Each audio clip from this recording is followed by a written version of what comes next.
Dispatches from Planet Funk. This is the Aced Out Podcast, dedicated to all whom the man tried to ace out by profiting from the soul, without stopping to give props to the prophets of soul. Ooh, you hear that? This is your boy Ace Allen, aka Barack Wayne, and we're brought to you by the letter P. And we're okay. Check this out, guys. I got to tell you something. I'm gonna be honest with you. I quit the show. Okay, I wasn't gonna do any more episodes, but I got brought back, like Godfather Part 3. Just when I tried to get out, they pulled me back in. They pulled me back in to interview DAWN SILVA. I just got done interviewing her just now. She's in the studio signing books, listening to some of her new tracks, hanging out with the folks. I quit the show, you guys. I got really tired. After all the big productions we did last year, we did Star Colors, Juan Escovedo, JW, Chocolate, Stevie Pinnell, Rusty Allen, Levi Caesar, and Ricky Vincent. And after doing all those shows, I almost died. But I came back, y'all, and I'm glad to be here. I just want to go over a couple things before we get to the interview with the Queen of Funk, DAWN SILVA. I want to shout out Silent Boatman of P-Funk Forums. Silent Boatman shouted out Aced Out Podcast big time on something called P-Funk Forums. You can Google that online. And he put a bunch of links to our shows and shouted us out, so thank you. A big thank you to Ricky Vincent. Ricky, on our last episode, that was a fantastic interview with wonderful performances with the Funkanauts and Dub Esquire, Monster, and Mel Yell. Speaking of that, the Funkanauts, talking about Jay Stone, Coyote, Chris Wagner, Rick Campbell, and myself, we played with those three rappers at the Longboard in Pacifica, and that was a great show. That was last February, so shout out. And speaking of that, I want to give props to Richard Segovia. Richard, the mayor of the Mission, he walks it like he talks it, and he's a true community leader. And most people aren't willing to do what he's willing to do to stay positive. So shout out to you, Richard Segovia. Shout out to Rusty Allen. Rusty, I'm humbled to say, has asked me to co-host the 5th episode of his YouTube show. And I just did that earlier this week. That should be out by now by the time this episode airs. And we talk about Rusty's participation in the Sly documentary that Questlove is working on. Questlove flew Rusty out to New York to interview him for that movie, so that's going to be dope. Big props to, want to say what's up to Stevie Pinnell again. It seems like every time I see a picture of Stevie Pinnell, he's wearing an Aced Out Podcast t-shirt. So thank you, Stevie. People still loving his version of Maggot Brain that he played with us here in the studio. Shout out to Femi Andredes. Remember to like and subscribe our YouTube channel. We also have audio episodes available on aceoutpodcast.com and wherever you get your podcasts. Shout out to Nick Ways, Scott Shepard in the house making the show happen. We're in legendary Different First Studios, Grace behind the board. We got Cedric Lech and Jared Rogers behind the camera. In the studio, making her first appearance, my sister, Tracy Allen, and 3 Charge. They're here in the flesh. Do you believe that? That's my sister giggling. All right, I can't wait anymore. Forget all that stuff. I can't wait. We have to get to it. Let's interview DAWN SILVA, the Funk Queen. She's going to be sitting right there. Okay, guys. We're about to talk to an OG with the real deal inside scoop of making the real uncut funk. Someone who is in the room helping to make all of your fave classics and hip-hop samples happen. Just another Bay Area funketeer who has traveled the world and has been featured across all P-Funk platforms. I'm talking about her badass, bold rock and roll soul singing on albums such as Motor Booty Affair, Funkadelic versus the Placebo Syndrome. There it is. One Nation Under a Groove. Rocket Baby. Uncle Jam. Oh, won't you? What about Eddie Hazel's beloved solo album, Games, Dames, and Guitar Thangs? California Dreaming, baby. The Horny Horns albums. The Sweatband album. What about the Sweatband album? But perhaps most of all, she's the OG and longest running member of Brides of Funkenstein, talking about Funk or Walk, live at the Howard Theater, and Never Buy Texas from a Cowboy. Never do that. But did you also know, so you probably knew that, but did you also know she was also part of Sly and the Family Stone on such albums as High on You, Heard You Missed Me, Now I'm Back? Did you also know she was also part of the Gap Band? Was Not Was? Remember Was Not Was with Don Was? She's toured Brazil with the Platters? Oh my God. And perhaps most importantly, and this is one of my favorites, and I really mean this. Thank you. Her solo album, All My Funky Friends. Now, that is a classic. It's among the very best of the P-Funk solo albums, in my opinion. Wow, thank you. And a must-have that still sounds contemporary to this day. It's still banging in your trunk. And she is here promoting, well, to me, it's scripture. The funk queen, DAWN SILVA. Look at this package here. Isn't that pretty? Yeah. This is what you get, and we're going to talk about this. Okay. Looking forward to it. And this is heavy, by the way. Oh, my God. Yes, it is. I got asthma. I can't carry stuff like 7 pounds, this. 1 ounce, yes. All right. Who? The funk queen, DAWN SILVA. This is over 500 pages. It's an epic tale, really. It's a beautiful, high-quality package. New Rising Publications, right? Yes, New Rising Publishing, yes. Selling out in bookstores as we speak, right? Yes, sir. Yes, This is an epic tale rich with deep funk history and filled with both amazing and tragic stories and a slew of brushes with funk and soul greatness, I tell you. This book will inspire ladies young and old and imbue the fellas with a greater respect for her legacy. And I just wanted to introduce you guys, and I'm so honored to be back talking to DAWN SILVA. Welcome. Ace Allen, it's an honor to be here. Thank you so much for asking me. Oh, my God. I can't make eye contact. Oh, what? I'm so shy. Well, anyway, want to take my glasses Oh, off? my gosh. Oh, my gosh. I can't believe you're here. First of all, I just want to underline, because I know that you wanted to talk about some people might be a little mixed up on exactly what they're getting, what kind of book it is, how it's a table book. So Yes. can you describe it and talk to about us, why you should purchase this book? And you should get a copy yourself right now on dawnsilva.com, y'all. Yes, sir. A lot of people don't know what a table book is first. Mostly table books are very expensive, for one, and they usually have mostly pictures and photos and classic photos that a lot of people haven't seen of, mostly of artists or even flowers, but they have maybe slight little dialogue or to explain what that flower is about. Sure, or who that like a caption. Yeah, a caption or a particular person in that picture. And usually it's from, it could be anything, cats, dogs, whatever, but that's what a table book is. And it usually has about 200-300 pages. But mine is not only a table book with photos, classic photos, but it's also has the autobiography. And there's about maybe 5 books within that one book. That's why it weighs so much.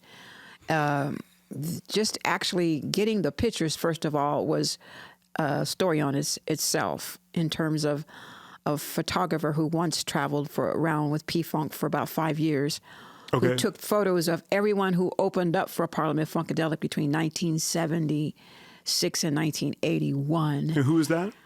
This guy was named Stephen LaBelle. Okay. And he was from Baltimore, and he was a fan. He was also an ex-military police officer and a Baltimore police officer who gave up and retired and went on the road to take pictures.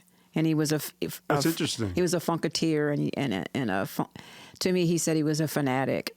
So he went out on the road with us for all those years, and he took all these photos, and his health took a turn for the worst, and he had been sitting on those photos for about, 30 years. Wow. So he says, "Are you still writing your book, Dawn?" And I said, "Yeah, I am." He asked me to make him a promise that if he sent those photos to me, would I put them in my book? So I said, "Sure." I'm thinking 2030. Why not? Those are the traditional books. Basically, just have the photos, as you know, in an autobiography, smack dab in the middle. But when he started sending them to me daily from FedEx, and they were on CDs, and there was 3,000 of them. Oh my God! I was like, what the heck? So I started actually coloring the pictures within the dialogue because, so you use it kind of like an outline to get because going on. pictures are worth 1,000 words. And Sure. so while I'm talking about, for example, the mutiny on the Mothership, where I remember there was a part. That was a crazy, crazy story. Yeah, that's a deep story where George actually walked to the edge of the stage and he threw up his arms, and he had that picture. So, wow. So imagine doing that for 500 pages of trying to find the right photos to put in the book. And then once I did that, I realized when I went to production to produce the book, they said, you're going to have to do a table book because it won't bind. We can't close it off. It's too big. Oh, I got and you're going to you. have to take out 100 pictures. I said, how do I do that when they're all so classic? How do I do that? Right. She says it's going to be far too expensive to produce. And they don't do table books like this. Autobiography table books basically don't exist. There's some mingling about, I'm sure there are, but they don't do them anymore. They cost too much. And I said, well, and she says, I'm sure you won't even get a publishing deal for this. It's just too big. Right. And she's right. And everybody said the same thing. You can't do it. Take it out. Just do a table book or just do the autobiography. I said, but there's some kind of magic to the marriage of what I'm writing about and you're talking about, and there's the photo. That makes so much sense because it's such an unusual and bold package. And that's what I was thinking when I checked it. I can't believe she did this. I can't believe she wrote a whole epic saga, but also had it like with these beautiful pictures and it's all bound together all in one package. It's a really bold move, Dawn. I can't believe I did it either. You must be proud of yourself. I am. I'm just really happy that I was able to put it together. And then I realized that when I did actually start trying to remove the photos, and as every photo I removed, I lost a little of the magic. Mm-hmm. So I basically found the monies as best I could, and it took a while to get that together to be able to finance it, and then start putting it together. And then I had to go find someone to actually manufacture it. I couldn't find anybody in the States. So I went to China. Oh, is that right? Yeah, that book was manufactured in China. And so I went over there and they said, well, we'd love to do it. And they did an incredible job. And then they sent it back to me. Sure did. And I was like, oh my God, what have I done? No, what do we do? And when I was talking to you the other day, it sounded like almost like in a weird way, this book is almost ruining your life right now. It's like you're running this way and that, like promoting it, getting requests for interviews. It's like you're trying to get some rest too. Well, this book has completely taken over my life. But the fact that the fans, when they go to buy the book, they don't realize that it's a table book autobiography. And the reason why it costs $90. And you sign each one? I sign every one that I can, and I number it because it's a limited edition. I only can afford to do 1,500 of these books, Another reason why you need to buy it right now. Yeah, I only can afford to do 1,500, and I thought that since it's going to be a limited collector's edition, and once this book is done, warts and all, as someone said, in terms of the typos, or there's some typos in there. I'm such a perfectionist. If I see like an italic error, I know the feeling. You're like, ah. Then I was like, But anyway, for that matter, it's expensive, But the funk is expensive. The funk is like the Rolls Royce of the music industry. Okay. So I figured that if you're going to go in to buy a Rolls Royce and you got money to buy a Ford Explorer or something. Sure, okay, a Ford Explorer. You're not going to walk into a place where they sell Cornish Rolls Royces with what type of money in your pocket it's going to cost you. So that's why I did this. I wanted to do something classy and different it's real classy and unique and special because all of those photos. I did the same thing. Even the quality of the paper, it's like it's really high gloss paper. Yeah. The paper is expensive. It's beautiful. But then I wanted those photos to jump off the page at you. Yeah. Some of them are like 3D, right? Yeah. So they're amazing. I just knew that it was a little ambitious for me, and I thought that it would work, and then maybe that it wouldn't. But I took a chance because everyone said that I couldn't do it and it wouldn't work, and it's working. You did it. And let me say working. something. Like, I don't want to undersell it. Like you mentioned typos. This is a very well-written book. It has a great voice. Like the way the stories are laid out, it's very interesting. It's like really easy to follow and really like with some poignant quotes. I do a lot of reading myself. I'm an editor, writer professionally myself. So I got to say, in my opinion, this is a high-quality story. I really like, I'm not going to spoil it, but I really like how you ended the book too. The last scene of the book. Great ending, great pacing. It's very well done. That was another. How do you end the book?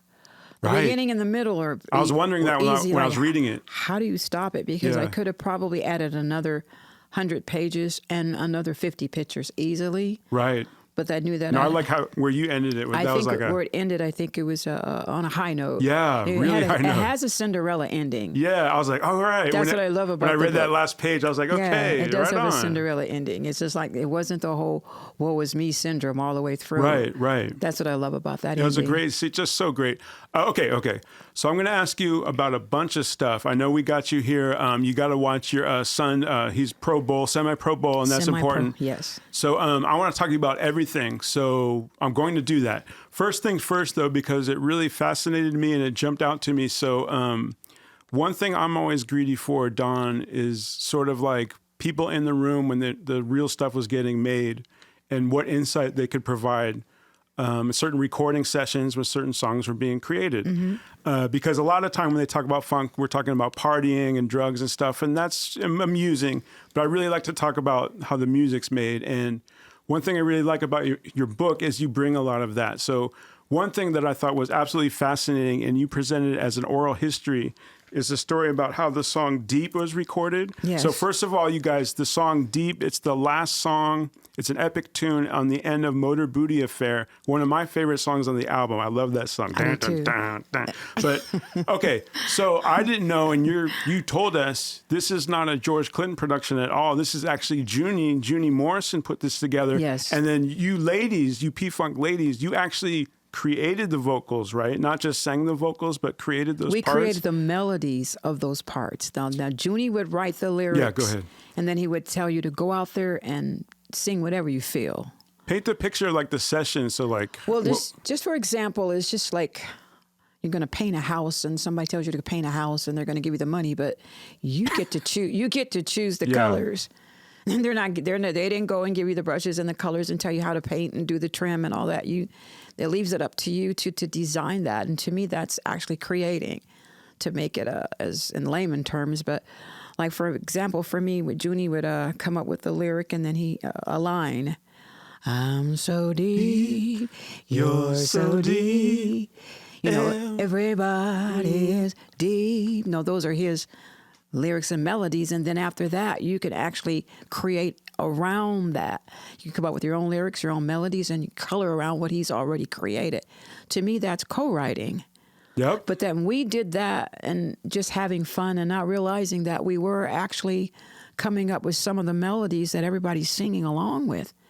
And I didn't realize that until long after we were gone. But during that particular session, Junie was a genius, and he could actually pick out the individual that he felt that could probably deliver the best part. And it wasn't just singing the lyrics or the words, it's the character and the tone that goes with the funk songs.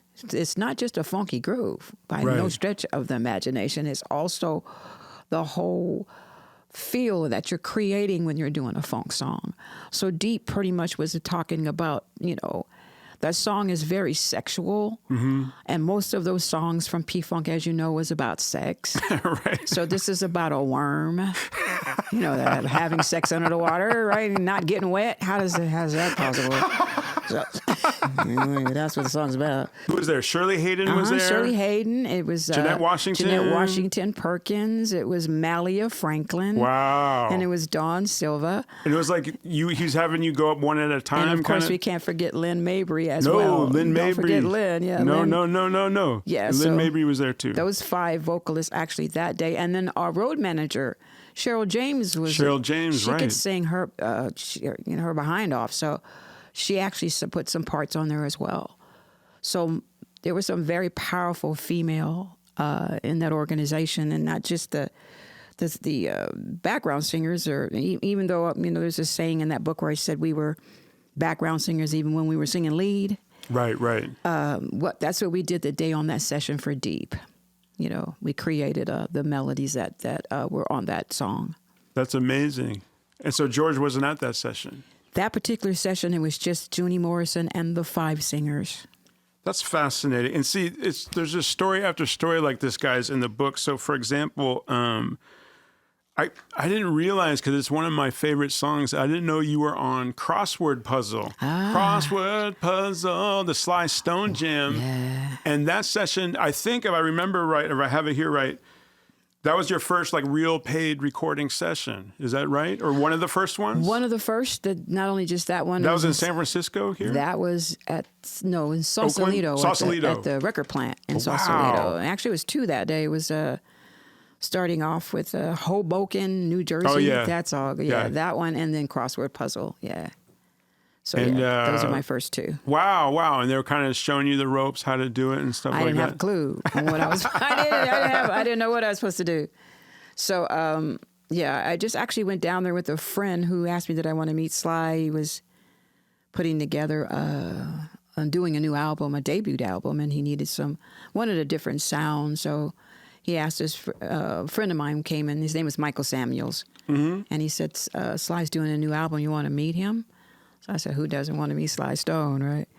So we drove down, and just so happened that particular day, Vet was hoarse. Vet Stone? Vet Stone. She couldn't hit those top notes.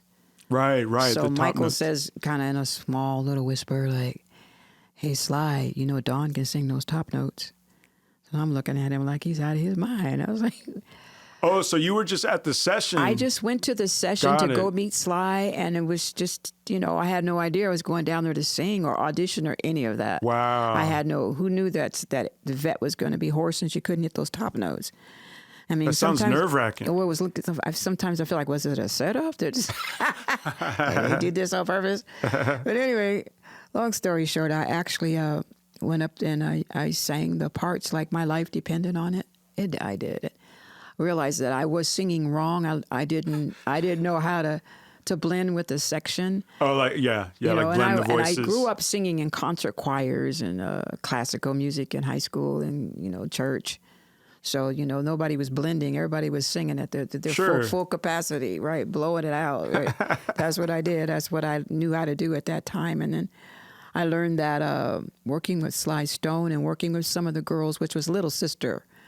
Right, Little Sister. Remember Little Sister? Sly? Yeah, and I've interviewed Vet once before, a few years ago. Yeah, they were phenomenal. Hell yeah. Yeah, they should have, they're another unsung group that should have blown up very big. They were very, very powerful, powerful sisters.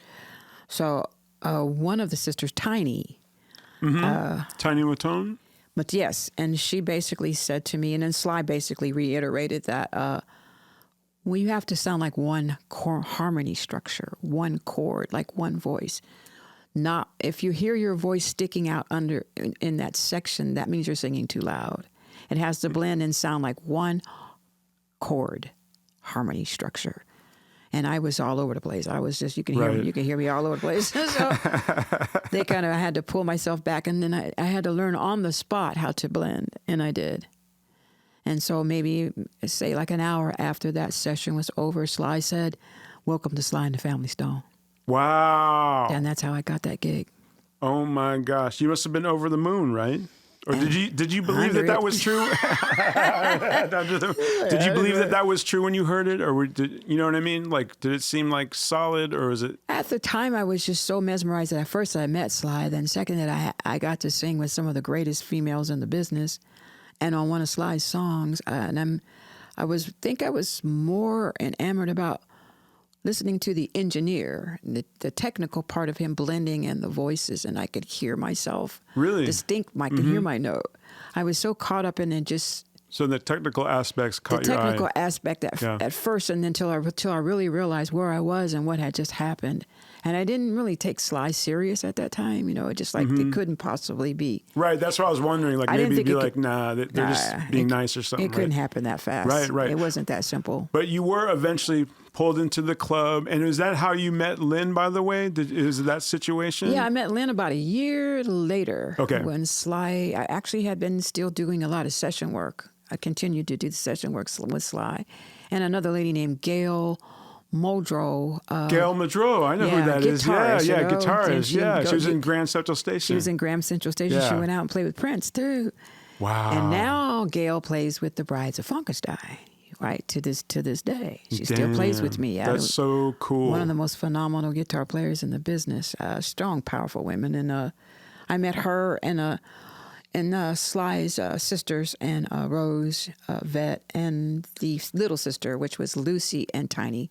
We went on and finished singing quite a few of those songs on that first album. And then Lynn came in later. I met her later. Okay. I want to circle back and ask you some more stuff about Sly, but there were just so many other interesting things you mentioned. So there were some recordings that I'm trying to figure out. There were like lost recordings that you mentioned that I really want to hear or I just got to know about. So for example, you mentioned a song, Love Is Something, that was like you, Lynn, and Eddie Hazel singing together. Yeah. And that was like for his, like a single or something, but it never got put out? Well... What is that? Is that before his solo album? Yeah, that was. So it's just like a one-off. What is the song? Let me think. Let me back up a little bit. Is there no way we can hear it? It's gone. Is that? No, Love Is Something. Actually, on the George Clinton put it on the George Clinton series. Oh, one of the family series. Okay, yeah. Okay. Way down the line, much later, but that song. But it wasn't put out at the time. No, that song was actually written by a guy named Jim Callan, and Jim was a recording engineer that lived in Los Angeles at the time, and he was doing Eddie's Game Dames and Guitar Thangs. He did that album. He did the Horny Horns. Mm-hmm. This was after Games, Dames, and Guitar Thangs. Okay. Because George was getting a deal for the Brides, and that single was the song that he used to seal the deal with Atlantic Records. The deal. Atlantic came down and heard that song while we were in the studio. And what was it like? Was it like a up-tempo, like a love song? It's a mid-tempo ballad, love ballad. That was phenomenal. And I really do believe, I said it in the book, that if that song would have been allowed to see the light of day. At the time when it was supposed to come out. At the time that it was scheduled, because that was the single that was slated for the Brides of Funkenstein's single release. Right. That was the first one, featuring Eddie Hazel. Wow, that would have been amazing. And the Brides of Funkenstein, which would have catapulted both groups, with Eddie doing his solo thing, and then the Brides doing ours as well. That was the single that was supposed to come out on us. But then the single just kind of disappeared. Why did it disappear? Or why would something like that even happen? I read the book. No, I read it, but it's like, here's one thing that was bothering me, like when I'm reading the book, okay? Uh-huh. I know it's a fact, but it's just so frustrating to try to really figure out why you were stymied so much, stifled so much, why people, why George, you mentioned Archie Ivy, were so against, if it's their idea in the first place to start this group and you guys just take it and run with it, was it just more money to be made, more happiness, more music, more? Well, I thought maybe after I explained so many similar scenarios in the book, people will understand. So I'm glad you're asking that in case someone has the same questions. Back in those days, women were pretty much deemed second class. Mm-hmm. In every level, in terms of even abuse and just being creative. If you were too strong, if you were too powerful, then you pretty much were deemed a threat. The fact is that in that organization during that time, it wasn't just the powerful women. The musicians and everybody in that group was powerful. They were all thoroughbreds. Yeah. But then if you start actually taking these treasures, because I look at it like Clinton had this huge treasure chest. Right. With all of these precious stones and gems. Everyone was in there. Everybody that was in that treasure chest could be a star in their own right. But then think about, these are my treasures. And so if you open up the top of that treasure chest, the light would blind you. They were so talented. And I believe that he would take out one here or one there at a time and then maybe just showcase them a little bit. But then that way he would maintain the control. So if you start putting these groups out and you let them grow like seeds. You start planting them. They're going to take off, but then you might lose the control once they become successful. I didn't see it that way. Maybe he did. Right. Personally, to me, that I saw the funk organization as this huge tree with all the branches branching off. And Clinton was the foundation of it, which he would, to me personally, if he would allowed all of these groups to grow to their full capacity, he would probably be a household name right now. So I can't explain it to you personally in terms, and even in the book or even now, why he did that. But as far as my experiences, we were pigeonholed, we were shortstop, we were shut down. The more successful we became, the more they sought to shut it down. Even we were winning music awards. Right. And one year we won 3 R&B awards in a row, best female group, best single, best album. People would want to interview you. Everybody wanted to interview us, but then we were told we didn't do interviews. So they, of course, I think I'm going out of sequence in terms of what you wanted to talk about. Oh, it's fine. But we had some road managers that used to sneak the publishers or not the publishers, the photographers or the journalists. We had to sneak them in the dressing room so they can do interviews on us.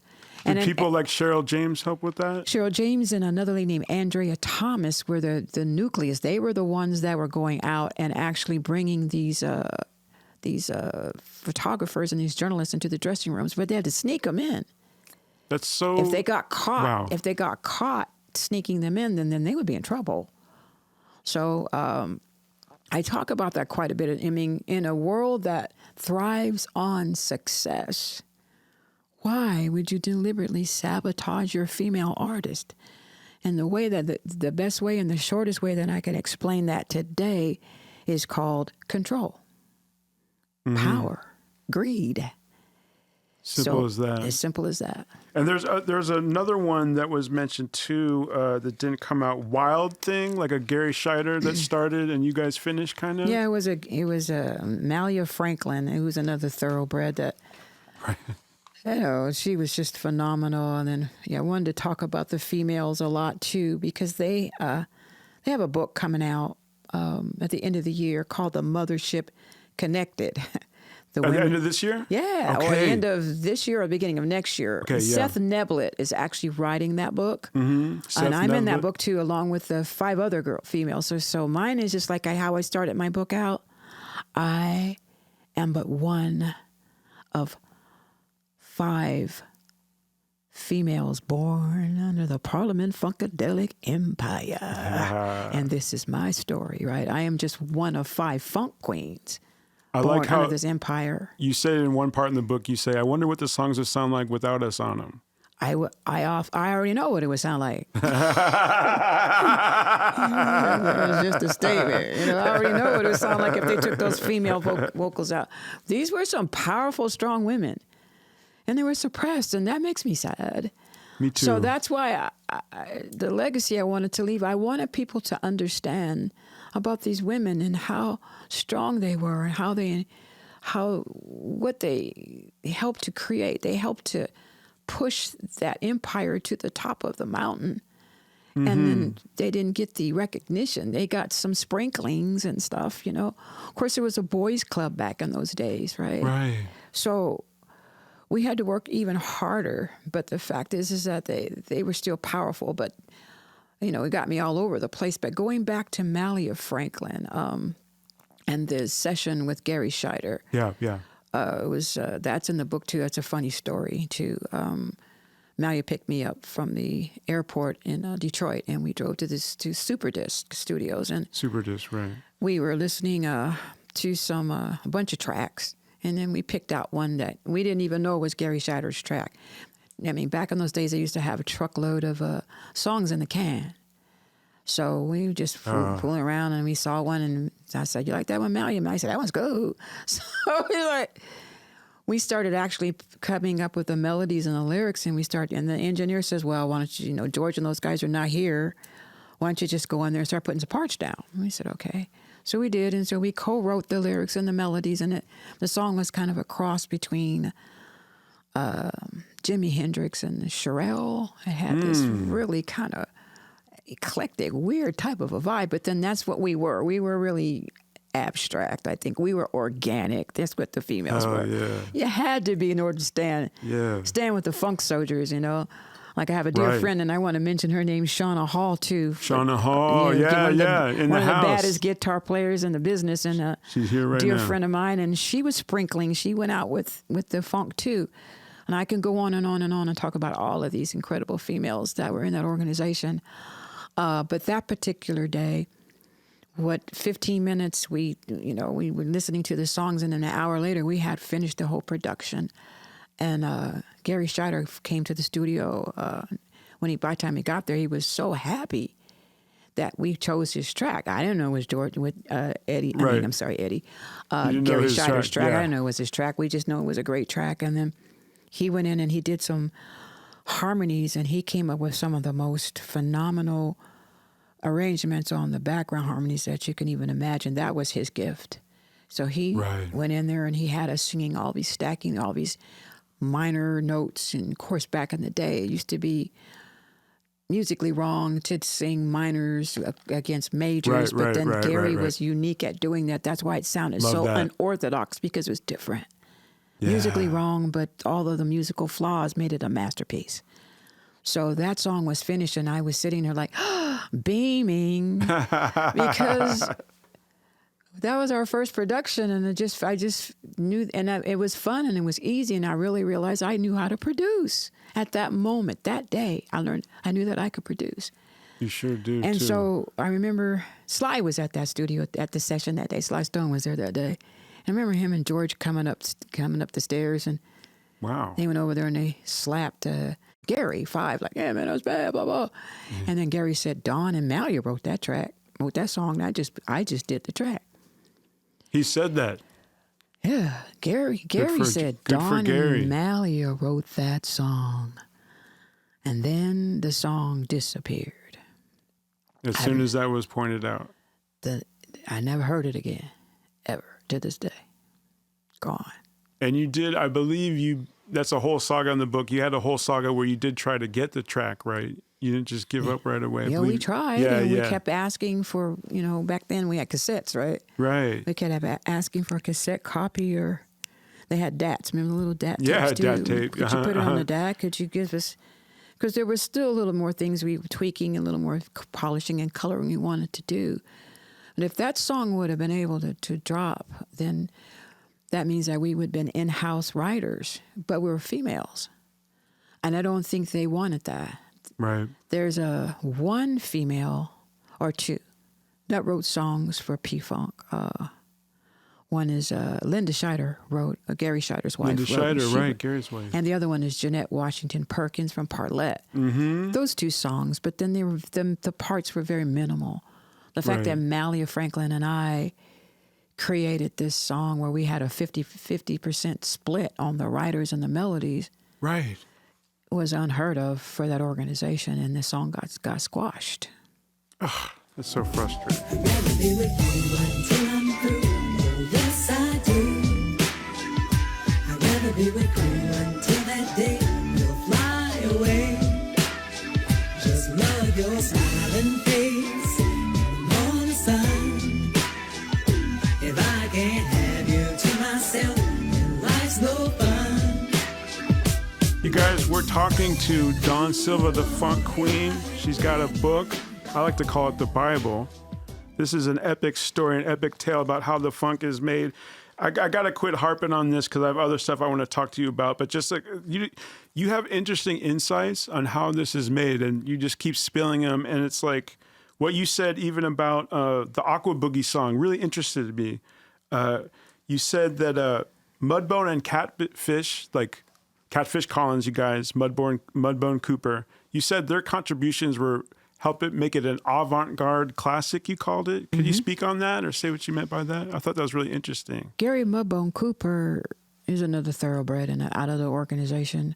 When I say unorthodox, it's just completely abstract, different than everybody else. He had a rhythm that I couldn't master if I tried, that he used to play on. Really?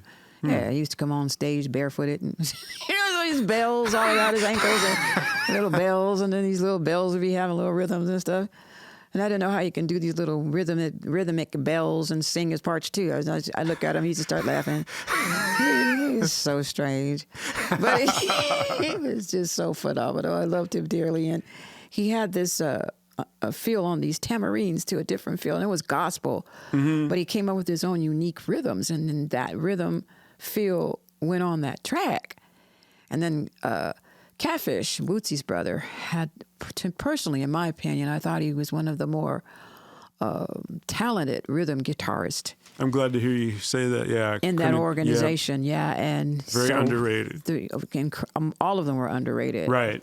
All of them. All of them could have been stars on their own. Every last one of them, each one of them. But he put this rhythm part on that track, and I just didn't understand how the feel was on the one, but it was going on the one, and then so it was going all around the feel of the beat, which it was such an another, again with that word, unorthodox, an unusual feel, but it reached out and just grabbed you. So it just gave those guys gave birth to that track. In terms of putting the funk stamp on it, I knew that after the session was over, even before that song hit the airwave, it was going to be a monster hit. Wow. It was going to be, and that was one of my favorites. So you're just telling me all sorts of stuff I did not know, and I'm just gobbling it up. Okay, I got to get off that because I could ask you about all these different songs. I want to go back to the Sly Stone connection. So that was a very interesting saga.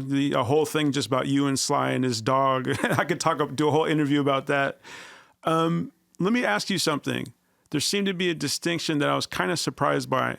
It sounded like you got paid a lot better when you were with Sly than when you were with George.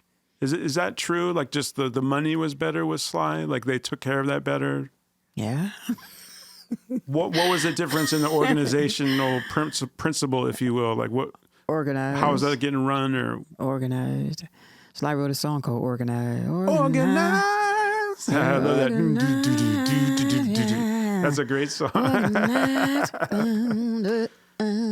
So I'm surprised to hear that about him. Well, yeah. I'm just gonna stop talking. That was a song, boy. That was a jam. But yeah, don't get me. I must be sleepy. But anyway, it was. They had a manager that was, his whole thing was success. Marketable. And Ken Roberts. Ken Roberts was Sly's manager at that time, and he was phenomenal. So they had professional accounting and the marketing and publications and all of that stuff. So we were on a retainer, whether we were on tour or not. So they paid me by the week, whether I was in the studio or if I went home for a month, I still got my retainer check once a week. And then in the studio, like this studio that we're doing this interview in right now. Different Fur, yeah. Different Fur is what it's called now.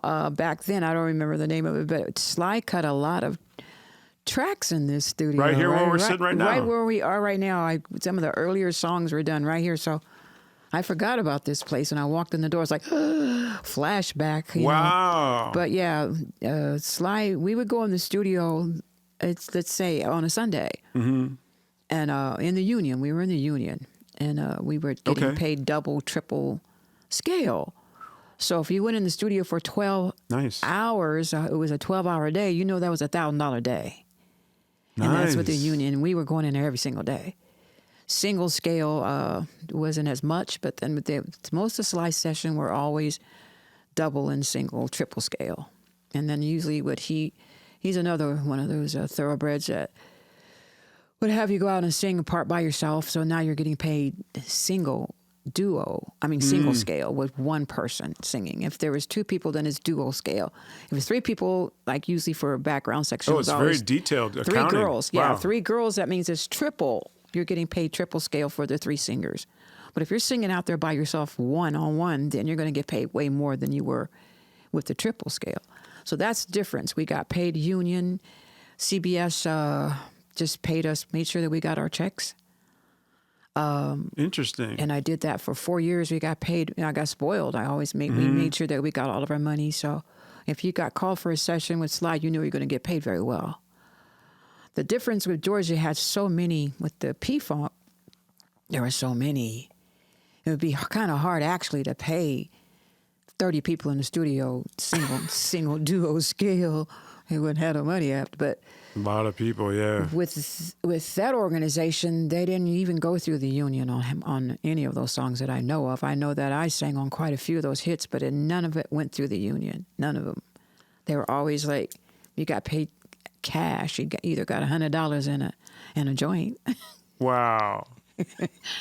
So any song we know of you singing on, you got $100. That's what it was. You got $100 in the joint. Love for you people, gather up, gather round. Time to get the party started. Bumping that old school sound, baby. Oh, just break me. Oh, gotcha. Break me up that old school funk. There's so much to ask you about. I can't ask you about everything, but okay, let me just keep going. So you said, talking about these issues that we were talking about, that Gary and his wife were kind of really overall big allies for you during some of these times. There's hostility towards you even when you joined, when you crossed over to joining into George Clinton's group, right? You had one story that I can't even believe, like you were in a diner and Fuzzy Haskins came in and ate your breakfast in front of everybody. Is that true? Yes. What was his point? Like just bully you? I Like don't know. he grabbed your breakfast, like To just this ate day, it? I don't know. I just remember that, I ordered some steak and eggs and scrambled eggs and hash browns and some orange juice. And I was sitting across the table. First, let me start from the beginning. We were at a truck stop. We stopped at a truck stop somewhere in between gigs, and it was early morning, and Gary and Glenda were sitting across, and then I saw Linda kind of lean over her plate, and then Gary said, "Cover up." Cover up? Gary said, "Cover up." I said, "Cover up." And then he leaned his body over his plate, and he said, "Cover up." And I was like, what is he talking about? Next thing I know, Fuzzy walked over and he snatched my steak off my plate, and he started tearing all into the meat. Ate my steak and then threw the bone back on the plate, and then scooped up my hash browns, stuffed them in his mouth, and ate all my scrambled eggs. Grabbed my orange juice, drank it, and burped, and walked out the restaurant. And then Gary said, "I told you to cover up." So he already knew about that move? So yeah, I really didn't know that. I was a newbie. I hadn't even been in the organization no more than a couple of weeks maybe. So that was maybe like my initiation or something into the group. I don't know if he did that, if he just was, everybody knew that that's what Fuzzy did. I personally, because, we were like these little debutantes, these little Cali girls in the organization. And I remember Gary saying that good home training stuff doesn't work out here, right? So he was right, we had to kind of catch up, because we were in a whole different organization or different vibe as far as class structure from coming from Sly Stone into Parliament Funkadelic. It was a whole nother wilder side.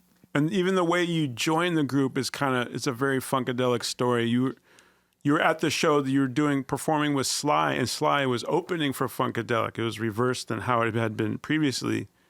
He left the tour or something? Something happened where... Yeah, he just, I think it had a lot to do, and I can't really speak for him. I can assume that he had a new band that he put together. He didn't have the Family Stone, he didn't have his family. Mm-hmm. And I think that the redundancy of having a band that comes in that's not your family, that you've grown up with your entire life, and those little musical flaws and those little things that you need in order to perform that keeps you excited during a performance. But then that new band was playing the music exactly like the record every night. I mean, exactly. And they were a great band, but it just every single night it just sounded like the record. There were never any little nuances or different types of innovative. That's the word, innovative musical to me, creations that were going on to keep him motivated. So Yeah. I think he got really bored with the redundancy of his own creations. And then with Parliament Funkadelic, we sandwiched in between Bootsy's Rubber Band and Parliament Funkadelic. You know, we're the special guest artists. He night after night, I think that we were getting a spanking. You know, they were blowing us off the stage. They were. And that was their job. They're supposed to funk us up, right? And they did. And so with him not having his most powerful musicians on the stage, which was his family that he's been playing with all his entire life, I think he just simply got up one day and walked off the stage and didn't come back. And you were, and then you were invited to a party, Michael Hampton's birthday party or something, like backstage or at the tour. Something happened where you and Lynn went over to the P-Funk camp pretty quick, I think, like pretty smoothly, right? That was the last day of the show. Yeah, we went over there to a birthday party for Michael's birthday. One thing I did want, you mentioned it before, I want to ask you about is that mutiny scene where we were talking about earlier. There's a picture of George with his hands up. Yes. So I want to ask you about that show. So there was a show where, who were the leaders? Glenn Goins and Jerome Braley, where they want more money, they wanted a raise. What were their demands, or what do they want from? Well, from my understanding, it just like, you know, P-Funk was at the top of the world. It was one of the greatest bands in the industry at that time, and Glenn Goins' voice to me had catapulted the Mothership Connection and Bob Gunn, and he was featured as the lead on that one, and I believe he felt he should be compensated and make more. I think at that time everybody was getting a weekly salary. Mm-hmm. At least I know I was. And we were, like I said, newbies in the organization. I didn't really understand at the time what was going on. The fact that, you know, just some disgruntled employees and they wanted more money. And they were denied. They were told no. So then the mutiny happened where the 90% of the band actually didn't show up for the show. Right. But George got on stage anyway and just kind of almost, and you were on stage, all the ladies. The girls, yeah. I think the girls. And you started a cappella or something? Yeah, there was the 4 girls then. It was Debbie Wright, Lynn Mabry, myself, and Jeanette Washington. And there's supposed to be a show, but it's just you all on stage only. Well, that's the first time I think during that particular show. There's some pictures I've seen out there floating about where the 4 girls were on the front line with George, and that never really happened until that mutiny show. Right. Where the 4 of us actually went up front. Mm-hmm. You know, we would sometimes you'd see 2 or 3 here and there, but all of us were on the front line that particular show. And the only musicians that were on stage was Gary Scheider and Bernie Worrell. There was nobody else on the stage. There were no other band members at all. So you guys kind of started the show. The audience, it was a full house, right? A full crowd? Yeah, it was sold out to capacity. Sold out. So what did you start singing? Just start doing some chants? They didn't really know. They didn't know that there was a mutiny. They just, the stage was empty, and maybe they thought that it was. You're starting it like that on purpose or something? Yeah, I think that's what they thought. And then if it wasn't for Bootsy's band, because I'm not going to talk about it long, it's in the book, I talk about it. Sure. But if it wasn't for Bootsy's band, I think the Mothership would have crashed and burned that night. Just so happened Bootsy's Rubber Band was opening up, and I remember looking behind me and saw all of their musicians rushing to the stage. Wow. And the just drummer, falling in line. Yeah, that's so cool. The drummer, bass, Bootsy's band saved P-Funk that night. Wow. They did. Can you talk to me about, because I always like to hear from people that knew him, like what Glenn Goins was like, or your impressions of him, or your just general memory of him as a person? He was a fun guy. Brilliant, talented. Working with Glenn Goins was like on-the-job training, where he taught me character parts, not just even though you're singing a part like I gotta sing da da da da da da. Then if you can put your I could do a thing under water. I mean, and then you got that. That's the character part of it. Now, if you're just going to sing it all cute and pretty, it's like, I got a string on my thing. When you pull my string, I can do my thing underwater. That's the cute version. But then you go, oh, water. That's just put the character voice on there, right? I didn't even know anything about character voices when I first got there. It was just like, I'm singing it correct, musically correct, which is with the classical training, it was almost boring for me. That's what I was taught until I got with P-Funk. So, I mean, there were so many, things that you could talk about that people complain about, and they have the legitimate complaints. But then overall, everybody says, well, if it's so bad, why did you stay? It's because I call it being a slave to the rhythm of the moment. I was, sometimes people can take what you love the most and use it as a weapon against you to control you, right? And that would be the music. It seemed like regardless of everything that was going on around me that I saw that I had complaints about, it's the music that kept me grounded, because I wasn't just a fan. I was in love with this art form. And it was a way of freedom and peace for me too. On the other side of that, So I was learning. I was in a school, Funk 101 FM, kind of like, right? Mm-hmm. So with Glenn, he taught me a whole different way of character singing and character voices and phrasing and timing. It's different. Just like people can put lyrics when they say funk lyrics on top of a funk vocal. You can have a funky track all you want to, but it won't be the funk if you don't have the right flavors or the right ingredients that are floating on top of it. So it's more than just a funky bass line. Rhythm, rock, and rhyme is more than that.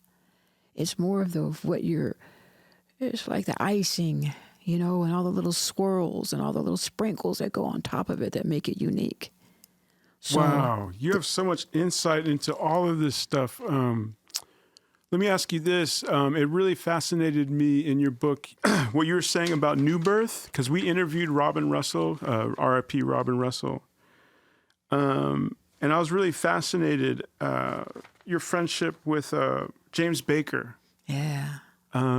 I want to talk to you about that, because he had some wisdom that he was talking to you about early in your career. But you said some fascinating things that I've never heard before. You said that George Clinton got his idea for the whole Mothership thing from New Birth.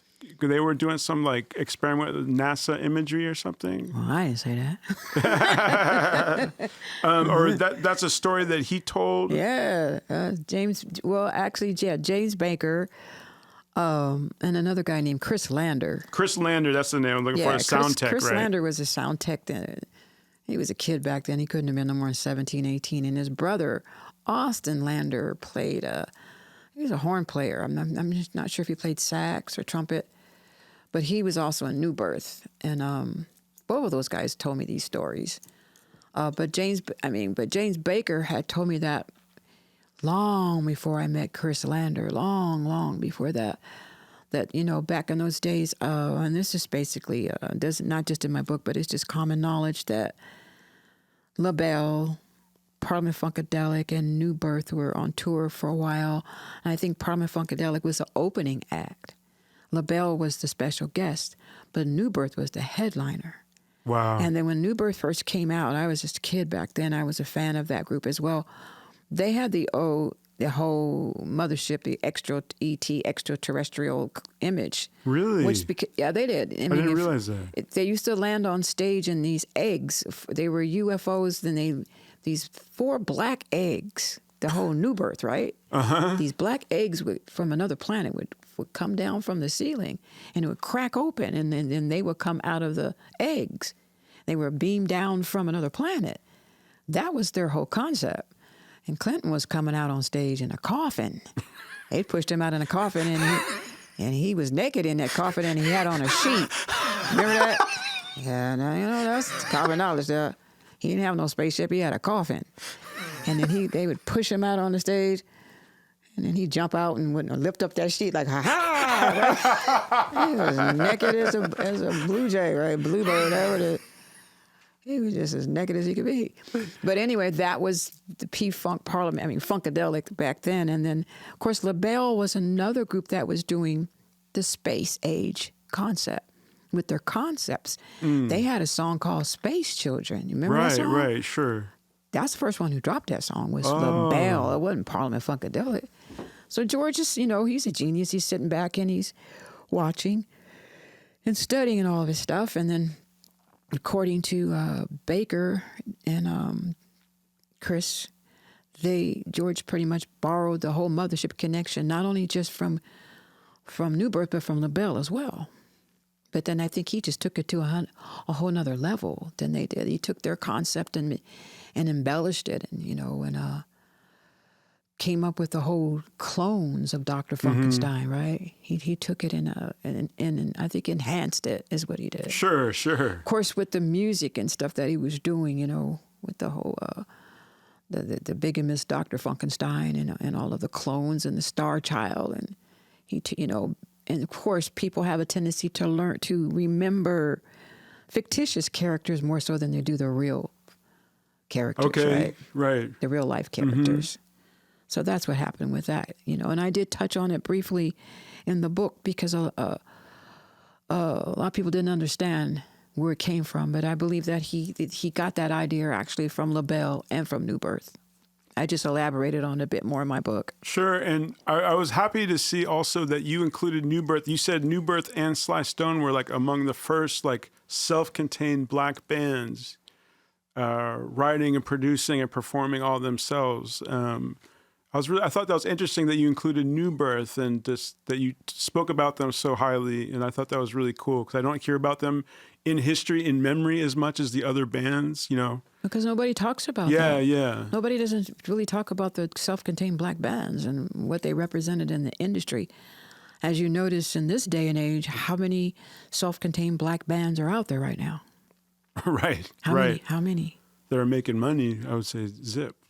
There's that are making money right now on tours. And so I grew up in a time when music was the best in the world because there were hundreds of self-contained black bands. Remember all the concerts that would come all year round, and you could go and see them all, and they were all excellent musicians and excellent artists, and they just took for granted that they were going to always be there. And then one day you look around, and those self-contained black bands are gone. And then I said the nucleus of the self-contained black bands actually started not with New Birth, so to speak, more so. The first two that actually started it, in which I should have elaborated it even more so, was James Brown and Sly Stone, and everybody else came after, including New Birth. But the self-contained black bands, when you go back to New Birth, is a group called the Nightlighters. The Nightlighters, right? And I think they came out maybe around the same time as Sly, or maybe even a little before. Right, from Louisville, right? They're from Louisville, Kentucky, but they migrated over to Detroit. And to Nightlighters were probably under the radar. Yep. That was probably one of the most successful self-contained black bands in the business at one point, but nobody really knew who they were. Right. They basically just said they were New Birth's backing band, but they were big stars on their own. There was remember the Wide World of Sports Entertainment that actually took their songs and used to play them before. Remember those? I mean, it was way back, but they used their music actually on all of these top sports shows back in the day. I haven't thought of that show in a long time. And nobody knew it was the Nightlighters, but that was the Nightlighters. Wow. They were, I wrote in my book about how the Motown, this club called the Rooster Tail in Detroit, and all of those songs that were recorded up on the upper deck of that club was the Nightlighters. Wow. All of those hit records, that was the Nightlighters. But nobody gave them the credit. So with James Baker, because him and I had become great friends, and James Baker was not only the manager of New Birth, he was also a keyboard, and I think he played keyboards and trumpet as well. And he managed that group, and he took that Louisville band to absolute stardom.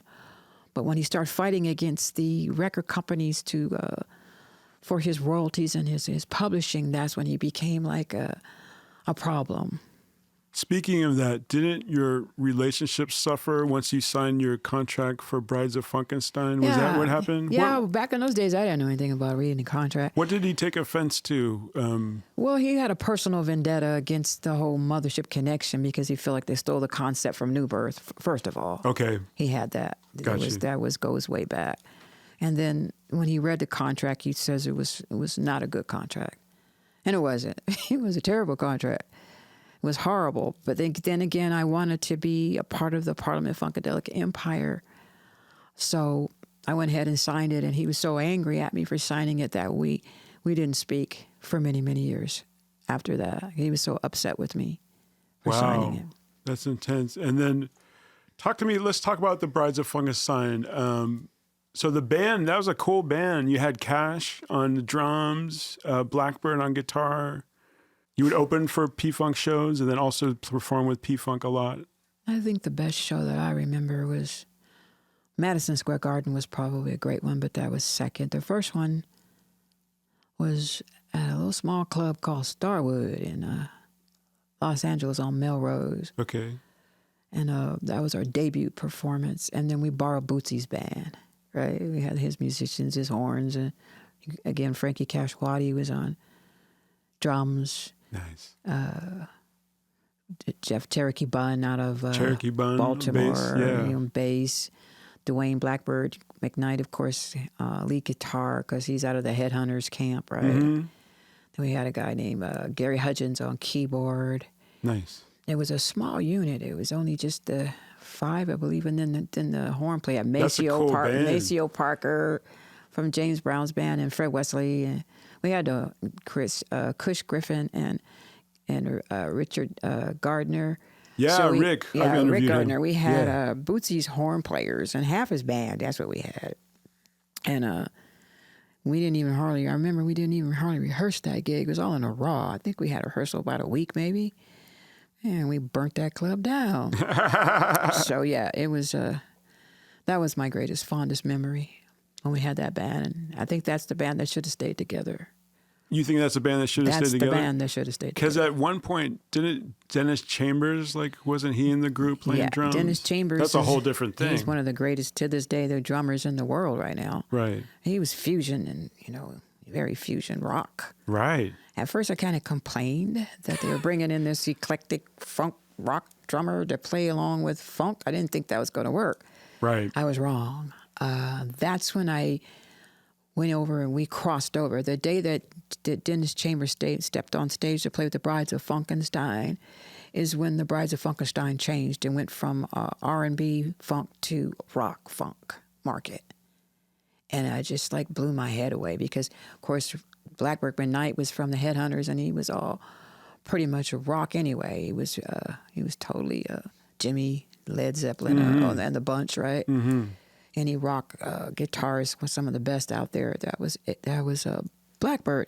So with Dennis playing rock, it was like a machine gun behind us. I know. We're supposed to be on this little cute little R&B group, and you got this. Wait a minute.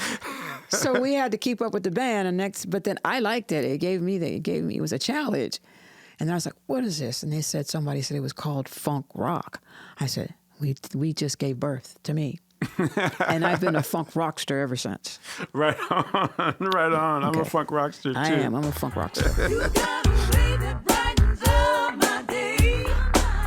You make me feel so good. You make me feel like it's Christmas Day. Just wanna act a fool.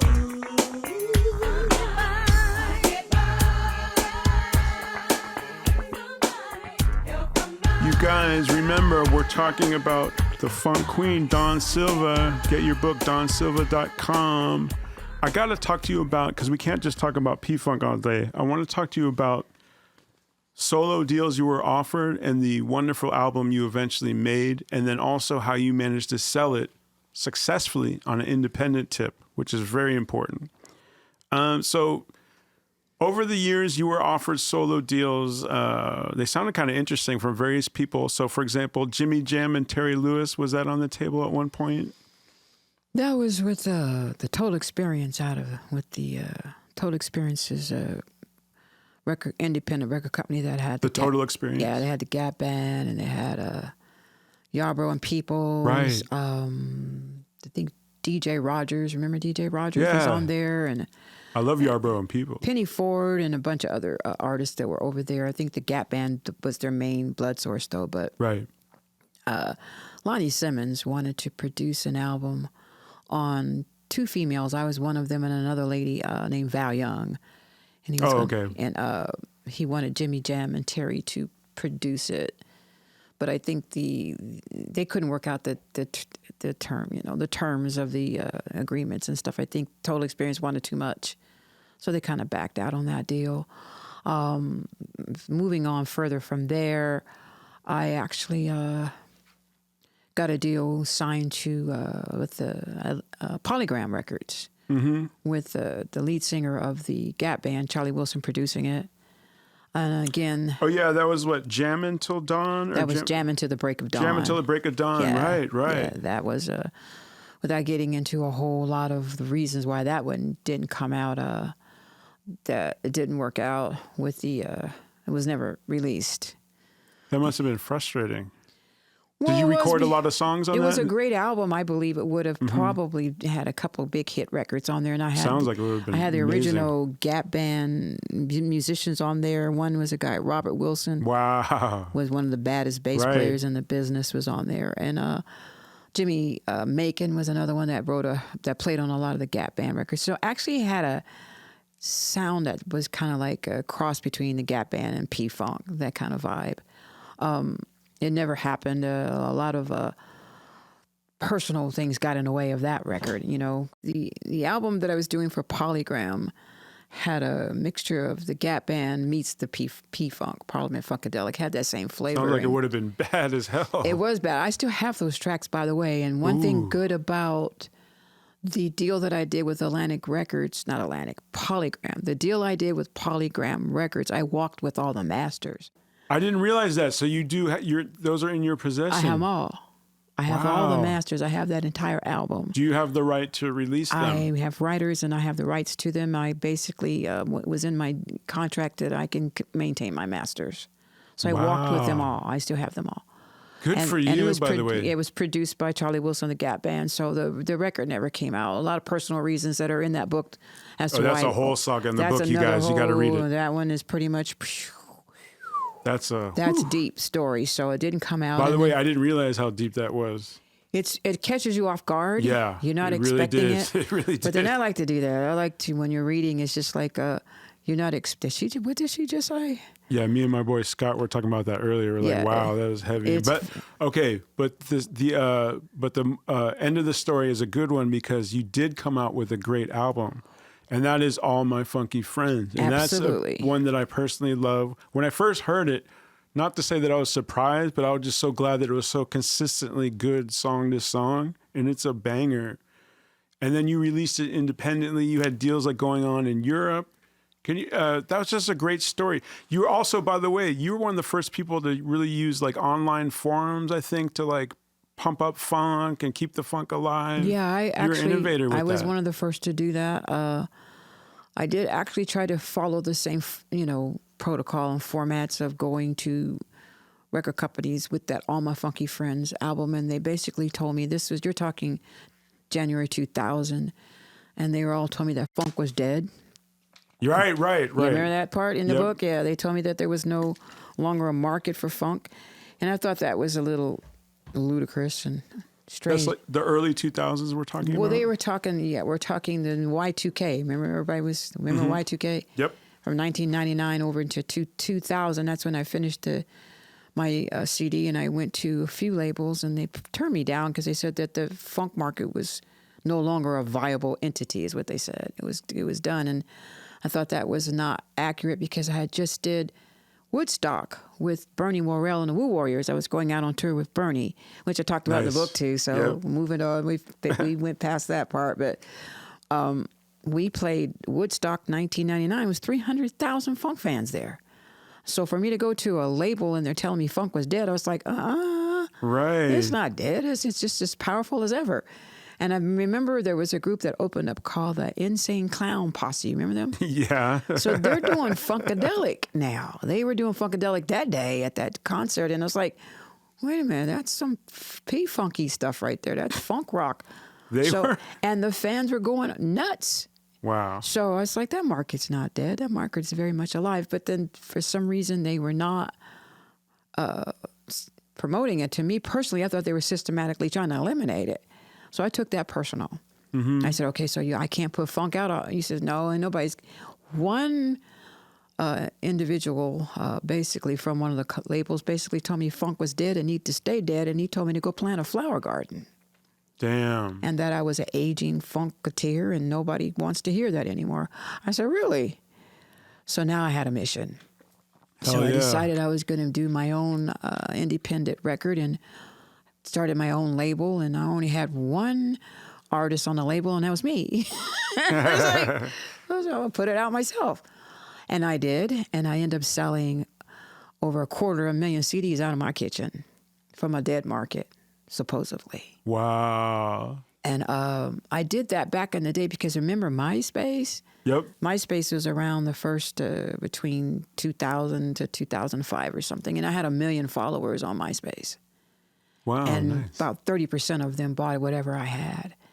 So that's where it went from me doing an independent CD myself on my own label. A label's called Silva Sounds, right? And it didn't. Still in the States, they were pretty turning their back on funk rock over here, but they weren't abroad. They weren't across the waters. And so I went to all these different countries and did independent license deals: Holland, Germany, France, Japan, China, Thailand, Sierra Leone, Africa, everywhere. And so the first one is the license deals. They were bringing me over to, the first one was Paris, France, and they manufactured 15,000 CDs just in Paris alone. So I went over there and stayed months and just did a whole lot of shows over there just in Paris. And then the second, there's a bunch of them. Then, of course, I missed Barcelona and Spain and everywhere. So then I go over to Holland, and Holland did a license deal, and the company, the production company or the record company was called Javants Youngins was the name of it. It was these little 30-year-old little rockers that had a little money to spare, and their parents owned a tobacco company. And unbeknownst to me, they financed all the North Sea Jazz Festival concerts, over in Cape Town, South Africa, whatever. So they had this funk underground background singer who put out her own CD on her own label, headlining the North Sea Jazz Festival, along with Shaka Khan, Herbie Hancock, and the Yellow Jackets. Remember that group? Yeah, the Yellow Jackets, sure. And sold out the 7,000 capacity venue in 2 days. And went over there, and basically, according to Holland, I had the most electrifying performance at the North Sea Jazz Festival. Nice. And then from that point on, it just, all my funky friends blew up, and it's still selling to this day. So 250,000 CDs later, I proved to the naysayers and to the corporate record companies in the States that there was a very viable market for the funk. I call it funk rock now because that's what the type of music that I do, and it still is to this day. Actually, it's even bigger today than it was then. So that's why I continue on. That's right. It is. And I like how you talk about in the book about funk soldiers and the concept of being a funk soldier. Well, you know the concept of a funk soldier? I think it's being out there fighting the fight, make sure you're representing the funk, make sure you're keeping it out there, even when there's haters trying to stop you. Absolutely. It's perfect because we're down here in the trenches. That's why I said we're funk soldiers, funk warriors, down here in the trenches fighting to keep this art form alive. And it keeps growing and growing. And so now that I've gotten older, and then I don't have the stamina or the endurance to keep it going like I want to. I have all these high and great expectations, but I want to pass it on to those who want to continue on with that legacy to keep this art form, to keep the funk alive, really, literally, because it's not fair. I grew up with it, and to me, funk is spiritual. It's from the heart. It's if you're stressed out, it alleviates pain. It does. It just makes you want to laugh and cry at the same time. And I was blessed to be able to grow up and have that in my life, and it's missing nowadays. That's why if everything seems so empty, it's because it's the music. You said it's not fair, huh? It's not fair for the kids growing up today that don't have that opportunity like I had. Right. So I want to touch as many as I can possibly. And when you asked and you reached out to me, Ace, with you and your collaborates, here and your funk soldiers to have me here, I was totally honored. It touched my heart because there's literally hundreds of thousands of us. And then what we have to do is just to find the means for us all to come together under one funky umbrella and keep this art form going and to pass it on from our children's into our children's children. And that's my mission. There's a passage in the Bible, it's Luke something. It says that he who has given much will have much to do. And that's what I'm doing. And then I'm going to keep doing until I can't do it any longer. And that's why I'm here today in this eclectic, nostalgic studio that I started out with Sly Stone 35 years ago, and it's still going strong because of people like you, Ace. And it's such an honor to be here today. Oh no, you're gonna make me cry over here. Me too. You know what? Speaking of that, there's one song. There's a ballad on the album, and I didn't realize the backstory that was kind of beautiful. Your travels in Brazil.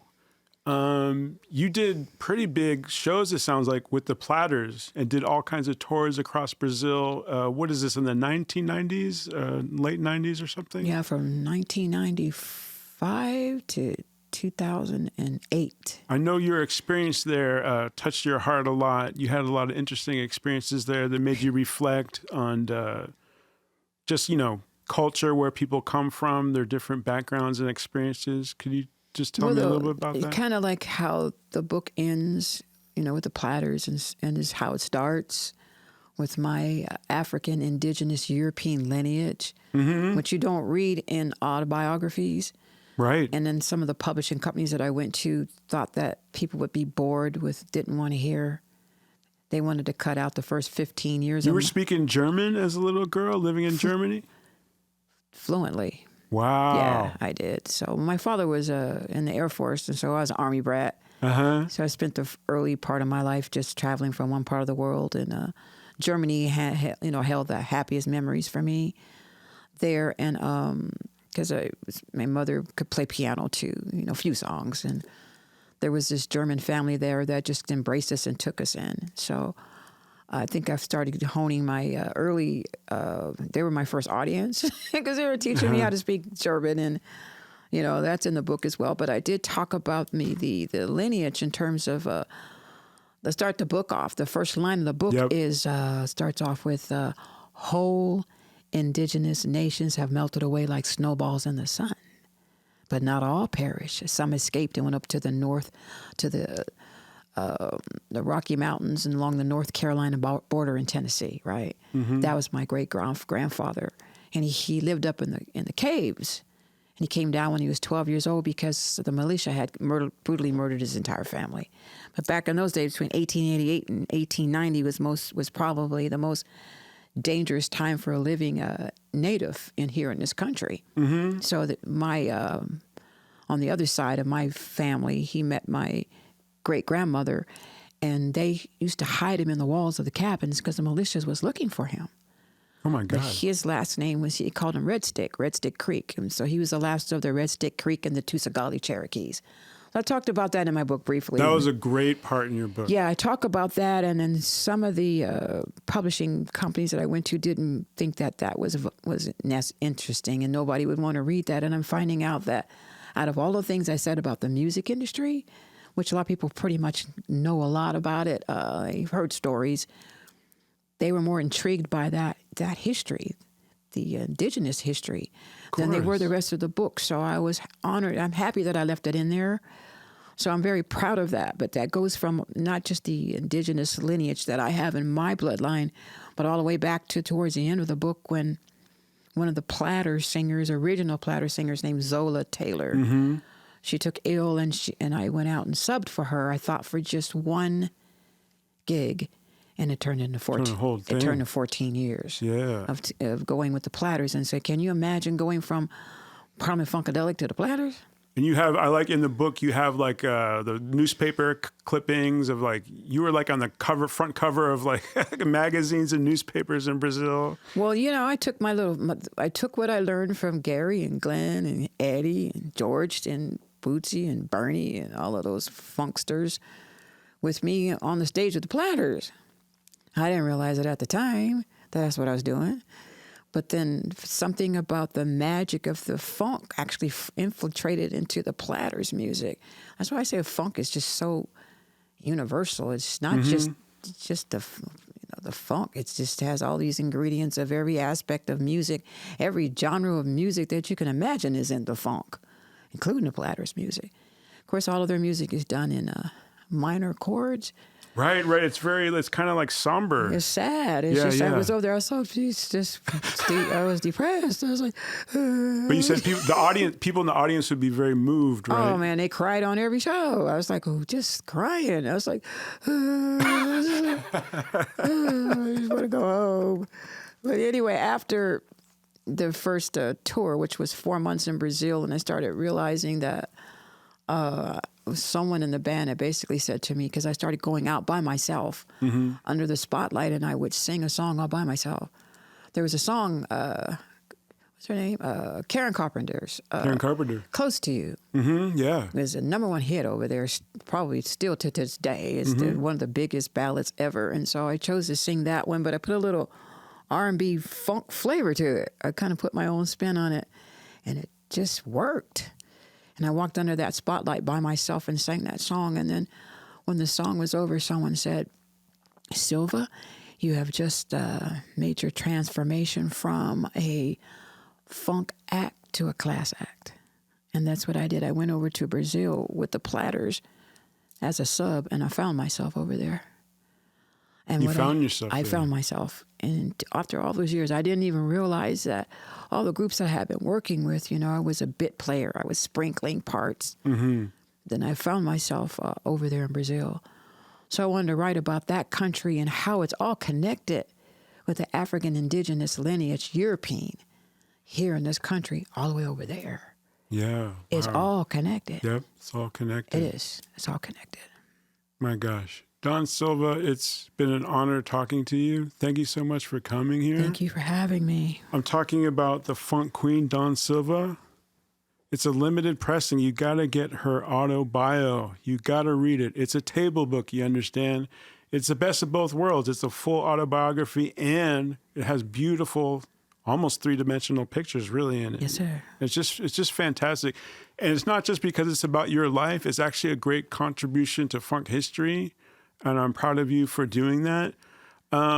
Before we leave, could you just say like what's coming up? I know you said something about like music coming out, working on stuff. Well, what's going on with you? You're doing some songs with Shauna Hall. I mean, what's going on? Yeah, Shauna Hall and I have a project that we started on some years back. One is it's an Afro-futuristic, it's fiction that happens in another planet, right? And nice. She's got all of these funk rock songs that she's been writing most of her life that happens to fit.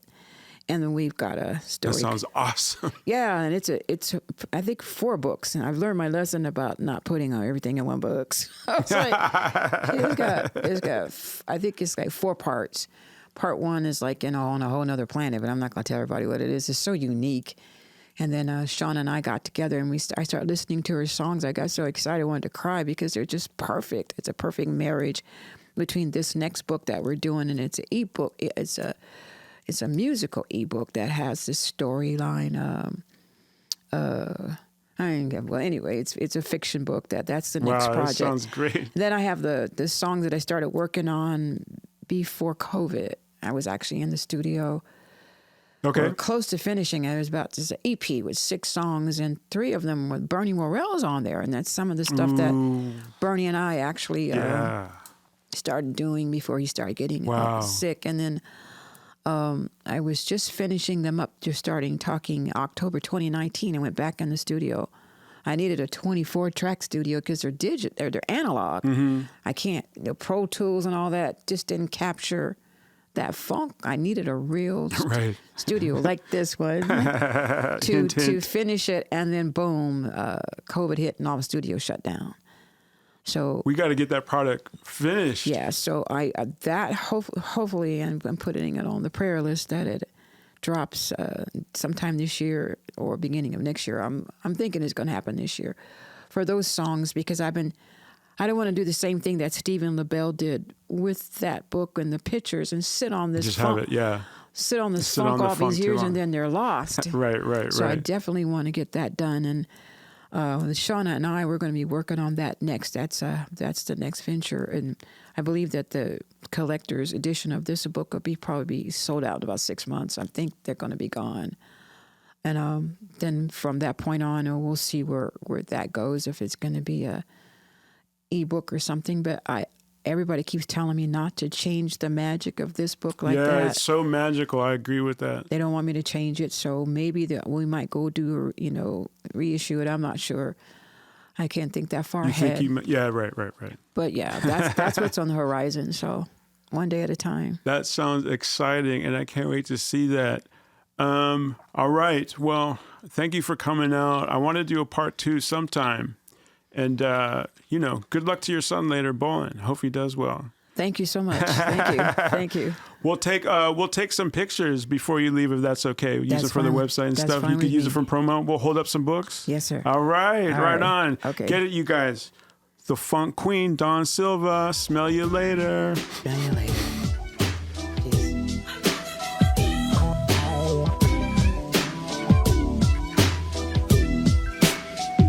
I wanna hold your hand, oh, if I can, just be my man. I wanna be your friend, and now and then, but until then, just love the way you laugh, and that's a fact.